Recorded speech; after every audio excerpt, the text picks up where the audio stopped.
If you wish for your mind to slow down, your body to soften, and the weight of the day to gently flow away as you listen to this story, don't forget to subscribe to the channel, share what you feel in the comments, and like the video so that stories like this can continue. You can also find psychological and mental analyses of the characters and events in this story in the short section of the channel. Now begin by noticing your breath. Let your shoulders loosen slightly, and let us walk together toward the heavy yet peaceful time of ancient Rome. Roman nights were never truly silent. They simply spoke more slowly. The noise that echoed through the stone streets during the day faded into the whisper of wind brushing against walls. The city was like a living body. It grew tired during the day and gathered itself again at night, much like people do. And just as people differ from one another, not everyone living within the same walls shared the same degree of freedom. Aelia was not free. She was a slave. In Rome, being a slave did not merely mean obeying orders or performing labor. It meant that a person's nervous system was chained along with their body. Living without knowing when you would be summoned, never being sure when you might make a mistake, forced the brain to operate under constant threat perception. The heart beat faster than necessary. The muscles rarely relaxed and sleep never grew deep. Aelia didn't know these effects by scientific terms, but she felt them in her body every single day. When she was brought to the house of Lucius Marcellus, she was still young. The last moment she remembered seeing her mother's face was not clear in her mind, but the feeling remained. The human brain, especially when separation occurs in childhood, doesn't erase such moments. Instead, it stores them deep within, and years later recalls them during the most vulnerable hours. This was why Aelia often woke in the night without reason, why her heart would race in the dark. Her days passed in silence. For slaves, silence was often a form of protection. The less visible you were, the less harm came your way. Yet silence also invites thought, and thinking is not always comforting. At first, Aelia tried to escape the thoughts that surfaced in her mind. When she realized she could not escape them, she had no choice but to learn how to live alongside them. Lucius Marcellus was not a harsh man, but neither was he merciful. He was a Roman who valued order. Everyone in his household was part of that order. As long as the order remained intact, he did not question it. For a long time, Aelia existed as an invisible piece of this structure, until one small but significant change occurred. Lucius had begun to place greater importance on his children's education. In Rome, knowledge was not merely a personal virtue. It was a form of social power. A person who could read and write was a person who could think, and a thinking person was always a potential threat. For this reason, knowledge was distributed carefully. When someone was sought to teach the children reading and writing, the few letters Aelia had learned from her mother in childhood emerged through a thin crack in fate. The first time she sat at the table, her hands trembled. The children's eyes were on her. In moments like these, the human brain produces two opposing signals at once, fear and curiosity. While the amygdala raises an alarm at the possibility of making a mistake, the chance to learn increases dopamine release. Aelia's heart beat rapidly, yet somewhere in her mind, there was a strange sense of vitality. When she began explaining the letters to the children, her voice was hesitant at first. Slowly, it steadied. Each word, each repetition, formed new connections, not only in the children's minds, but in her own as well. Teaching is one of the most powerful ways the human brain learns. Aelia did not know this scientifically, but she felt its effect. As days passed, she began to change. The children's questions expanded the way she thought. When she could not answer some of them, the absence of an answer did not frighten her. Instead, it sparked curiosity. Curiosity is the antidote to fear. When the brain becomes curious, the sense of threat retreats. At night, when the house sank into silence, something inside Aelia awakened. The first time she approached the door of the library, her heart beat so fast it seemed to press against her chest. Yet the moment she touched the parchment, the tension in her body eased, because when the brain encounters meaning, it begins to feel safe. She began to read. She read texts about the human body. She read philosophers who wrote about the nature of thought. She moved line by line through writings on the soul, fear, courage, and habit. And as she read, she realized something. Human suffering was deeply similar across people. Though time changed, the body and mind responded in remarkably familiar ways. This realization softened the loneliness within her. When a person understands that their pain is shared, relief follows. In such moments, the brain releases oxytocin, the hormone that strengthens the sense of connection. As Aelia found herself reflected in texts written centuries earlier, she began to feel less alone. Over time, her sleep changed. She slept more deeply and woke with fewer sudden jolts. Her nervous system was slowly settling. The world no longer felt entirely unpredictable. It was beginning to make sense. The changes within the household did not escape Lucius Marcellus's notice. His children spoke differently now. They asked questions more thoughtfully and responded with greater calm. Discussions became more balanced, more measured. Aelia was no longer merely someone who taught. She had become the household's unseen equilibrium. Lucius struggled to accept this. In Rome, it was uncommon for a slave to have such an influence. Yet it could not be denied. One evening, he summoned Aelia. The call triggered old reflexes in her body. Her heart accelerated. Her breath grew shallow. The sense of threat returned. But this time there was a difference. Aelia noticed it. She slowed her breathing. She calmed not only her body but her mind. Lucius asked her what she had been reading, why she taught what she taught, how she approached the children. Aelia spoke, for the first time, not as a slave, but as a thinking human being. Her words were structured.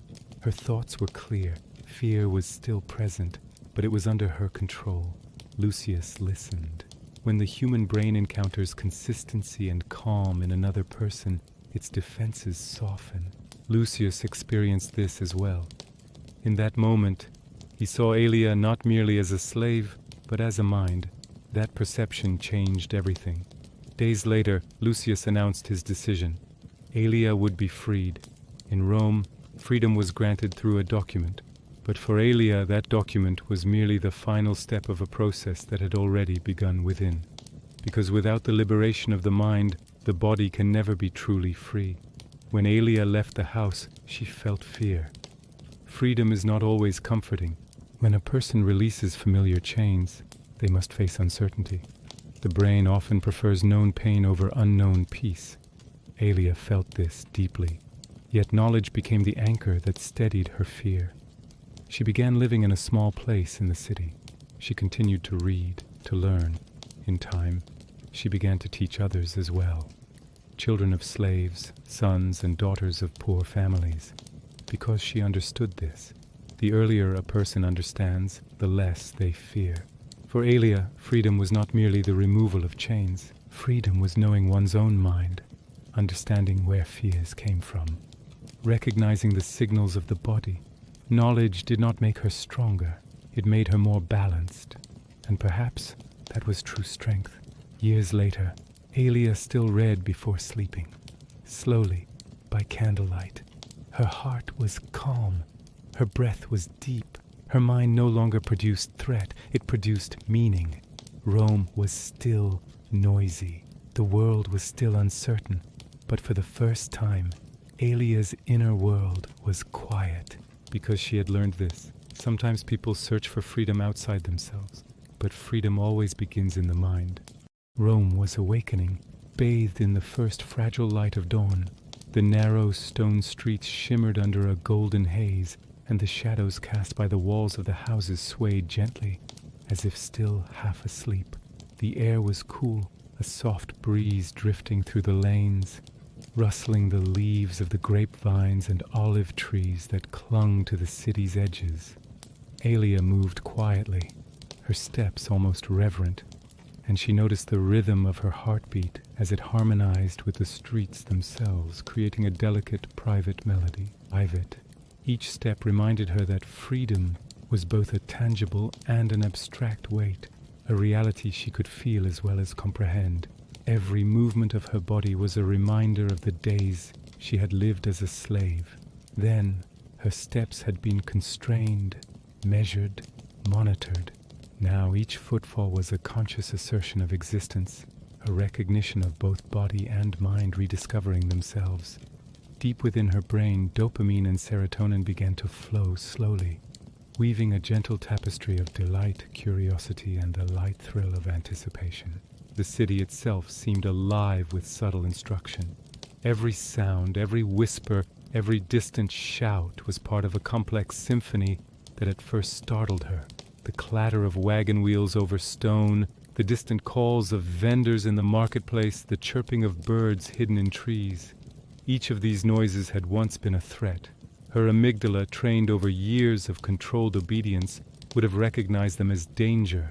Her heart would have raced, her muscles tensed, and her body prepared for a command that no longer existed. Yet now, listening attentively, she began to perceive pattern and rhythm. The cacophony became a melody. The irregularities became part of a beat she could move to. Step by step, she internalized the freedom of not only moving through space, but also inhabiting it fully. Each stone underfoot, the caress of the wind on her shoulders, the faint warmth of the sun on her skin, all were exercises in awareness. Slowly, carefully, Aelia trained herself to feel the subtle mechanics of her own body while attuning to the rhythms of the city around her. The first nights in her small room tested her in new ways. Silence can be frightening when a mind is unaccustomed to it. The heart races, breath becomes uneven, muscles stiffen. But when she lit her candles and opened her books, the quiet transformed. No longer an enemy, it became a companion. Words and sentences guided her, drawing her mind into focus, slowing her heart, steadying her breathing. Her nervous system gradually found balance as the brain released serotonin and dopamine in response to understanding. She observed the effects on her own body, noting the subtle relaxation of muscles, the easing of tension in her shoulders, the normalization of her heartbeat. The knowledge that streamed from the pages reshaped not only her mind, but her sense of physical freedom as well, intertwining the intellectual and corporeal into a singular awareness. Life in Rome was both exhilarating and intricate. The people she passed in the streets had no knowledge of her past, yet her eyes carried a quiet wisdom and curiosity that drew attention. Even when unspoken, human brains are attuned to subtle cues. Presence, confidence, and mindfulness radiate in ways that others unconsciously detect. When Aelia began teaching small groups of children to read and write, she approached with caution. Years of conditioned caution lingered in her mind. Be careful. Do not stand out too much. The amygdala, ever vigilant, fired silent warnings. Yet as the lessons progressed, curiosity, both hers and her students, released dopamine that overpowered fear, pushing it gently into the background. Observing the children, she saw the principles of learning with clarity. Minds grow most efficiently in environments of safety. Children who are unafraid to err strengthen neural pathways, allowing for adaptability and creativity. Aelia's thoughts drifted back to her own childhood. Had she been allowed such a space to explore, how differently might her intellect have developed? She understood now that the brain, when encountering memories, triggers the emotional centers that quicken the heart, but it also responds to motivation and curiosity. She experienced this interplay personally and learned to guide it consciously. Every small success among her students activated tiny rewards in her own brain, reinforcing her sense of competence and confidence. Teaching became, for her, a dialogue not only of knowledge but of emotional and psychological architecture. Days passed, and sometimes as she walked the streets she encountered other former slaves. Some looked upon her with admiration, others with suspicion. Human psychology is cautious, protective of the familiar, and wary of anyone who disrupts habitual patterns. Aelia could sense these reactions, yet she no longer feared them. The unknown, she realized, held a magnetic allure far greater than the comfort of familiar chains. The internal conflict this recognition created sent both fear and curiosity racing through her brain. Yet she maintained equilibrium by deliberately controlling her breath and pace. awareness of each sensation, heartbeat, tension in her muscles, the feel of stone underfoot, became the anchor that prevented anxiety from overtaking her. One day, in the bustling forum, she happened upon a small group engaged in philosophical discussion. The topics were familiar: human nature, courage and fear, the balance of the soul. She lingered quietly, listening, absorbing. Slowly, without premeditation, she spoke. Her voice, calm and steady, carried across the group, and a hush fell. The human brain, faced with a sudden, unexpected input, momentarily pauses. Her words were coherent, deliberate, and the conversation shifted direction. People began listening intently. In that instant, Aelia was recognized not merely as a teacher, but as a thinker. Approval and social recognition activated her brain's reward systems. Her heart slowed, her breath deepened, and her body relaxed. Yet recognition brought new responsibility. The thought of error loomed as a potential threat. The brain, conditioned to associate risk with social ascent, perceived success itself as something dangerous. Her heart raced in the quiet hours. Old patterns of nervousness resurfaced. But now she knew she could manage this fear.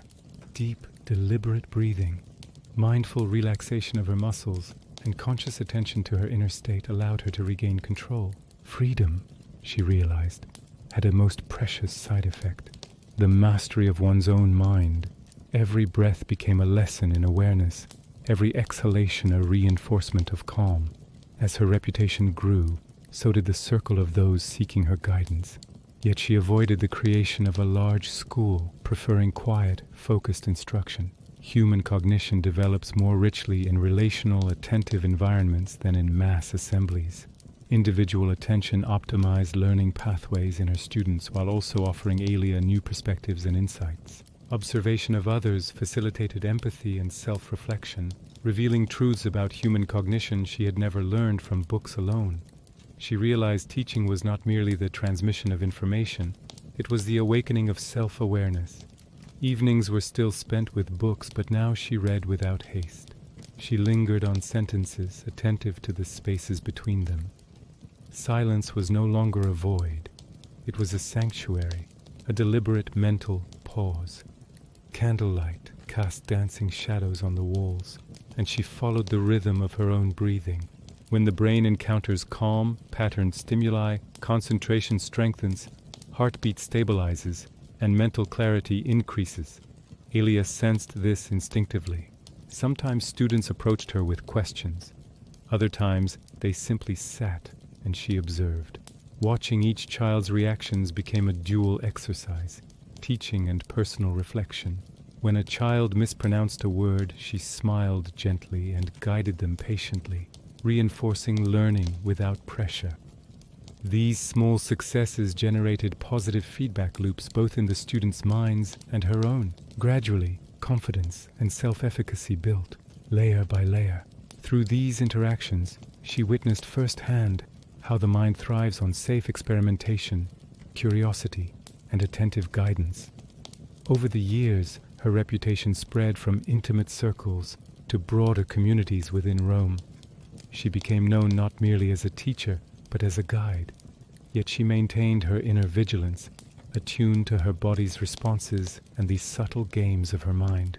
Freedom for Aelia had become a condition of consciousness, a state of awareness, presence, and control. One evening, a small student fell asleep mid-lesson. Watching him, she realized a fundamental truth. True rest occurs only in the presence of safety. Safety arises not from material possession, but from understanding and recognition. Every letter she taught conveyed this unspoken assurance. I understand you. You are safe. Learning and growth are allowed here. Her students' minds absorbed this signal. Their hearts slowed, breathing deepened, muscles released tension. Rome remained noisy, the world uncertain, yet Aelia's inner world was quiet. She had learned what freedom and knowledge truly meant. To free one's mind first, to understand fear, to listen to the body, and only then to engage fully with the world. She walked the streets with awareness, taught her students with patience, and observed life not as an imposition but as an unfolding lesson in perception, cognition, and serenity. Rome's morning illuminated the stone streets with golden light. Aelia, looking out from her window, felt the gentle touch of the breeze on her skin, the chirping of birds, and the warmth of the sun. She was free now. The fears born from her past as a slave echoed in her heart and mind, yet she could control them. With each breath she felt the limits of her body, the relaxation of her muscles, the rhythm of her heart. Her nervous system calmed, and her mind cleared. Freedom was no longer merely the breaking of physical chains. It was the complete liberation of soul, body, and mind. Before beginning her day, she practiced a short meditation. She planted her feet firmly, rested her hands on her knees, and took deep, measured breaths. Her brain synced with the rhythm of her breath. The amygdala calmed, the prefrontal cortex activated, and her focus sharpened. During this meditation, Aelia reflected on her previous day's observations and lessons learned. Each experience had become part of her freedom. With every inhalation, she deepened her physical, mental, and emotional awareness, feeling a subtle satisfaction from her brain's reward centers. Early in the morning, she descended into the courtyard to meet her students. Sunlight filtered through the stone walls, dancing like golden dust in the air. When the students saw her, they ran toward her with joy. Their excitement triggered dopamine and oxytocin in her brain, reinforcing both bonding and happiness. One student held an old scroll, struggling to read. Aelia approached gently. "Don't worry," she said. "We'll go step by step." Her voice was calm, reassuring, and deliberate. The student's amygdala activity, linked to fear and stress, diminished, while the prefrontal cortex responsible for learning became active. During reading sessions, Aelia did not merely teach letters. She nurtured her students' mental awareness, attention, and emotional intelligence. "Every letter is the beginning of a thought," she said. "A word carries an idea. A sentence opens a world. Your mind, like a word, must be processed carefully, nurtured, and allowed to grow." The students listened eagerly, their brains strengthening synaptic connections as they processed new information. Empathy and self-awareness centers lit up, and Aelia experienced a profound sense of satisfaction in witnessing their growth. One day she suggested reading a story about a small girl in Rome who used her courage and curiosity to access knowledge. As the students listened, curiosity and wonder reflected on their faces. Their brains activated both hemispheres simultaneously. Emotional, logical, and imaginative centers worked together. Aelia experienced the same activation in her own brain, living both the teacher's and learner's perspectives simultaneously. In the afternoon, Aelia wandered through the streets of Rome to observe her surroundings. The streets were bustling, the markets colorful and lively. Every corner carried new knowledge and perspectives. People shouted, animals made sounds, and the stalls dazzled with colors. Aelia observed every detail: the heat of the stones beneath her feet, the direction of the wind against her skin, the birds chirping in her ears, and the spices aroma in her nose. Her brain integrated these multiple sensory stimuli, enhancing both her awareness and attention. While walking, she reflected on her past as a slave. Remembering those days created a slight ache in her heart. However, it was no longer fear but a lesson etched into her memory. Her hippocampus stored past events, while her prefrontal cortex analyzed them with reason.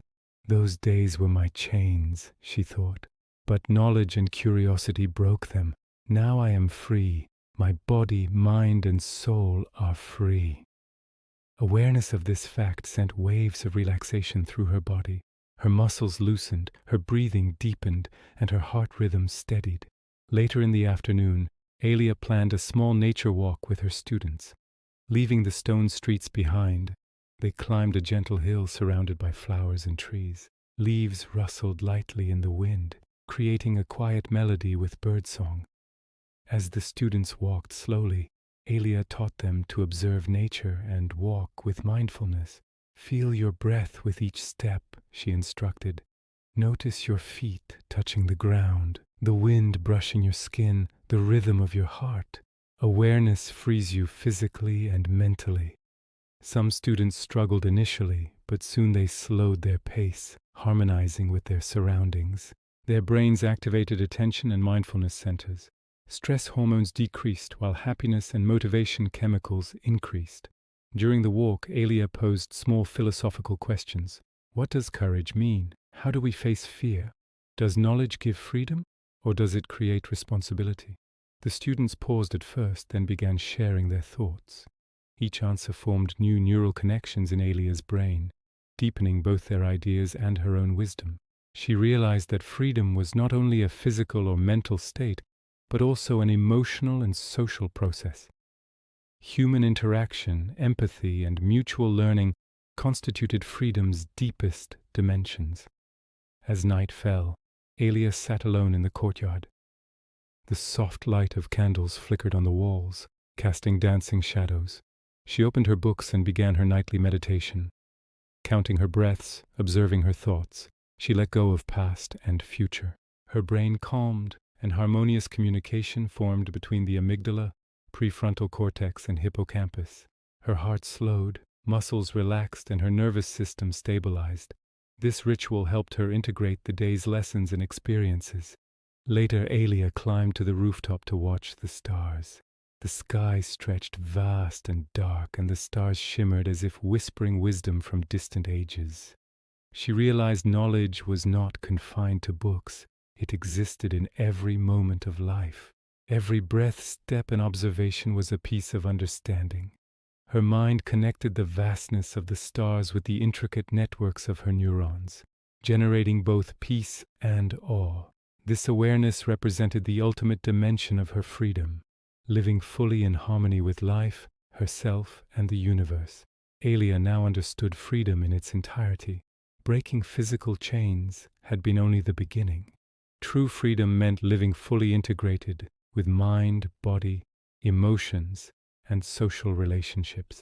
This awareness nurtured her growth both as a teacher and as a human being.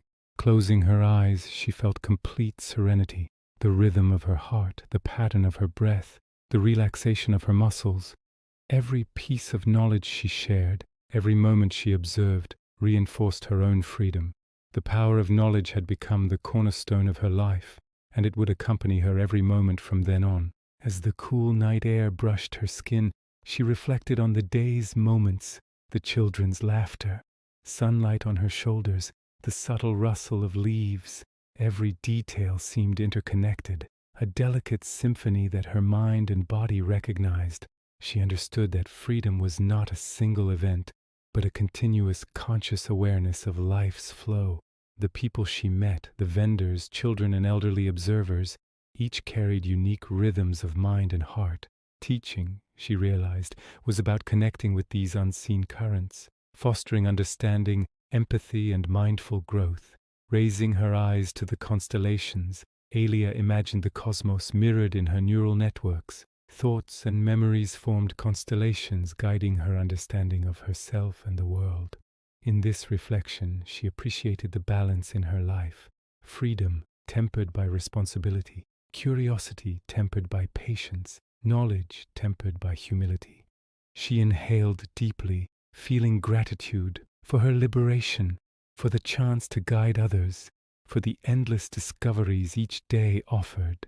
Her heart swelled with calm certainty. True freedom was the mindful presence in every action, thought, and interaction. Rising from the rooftop, she was ready to meet the next day with compassion, patience, and attentive curiosity.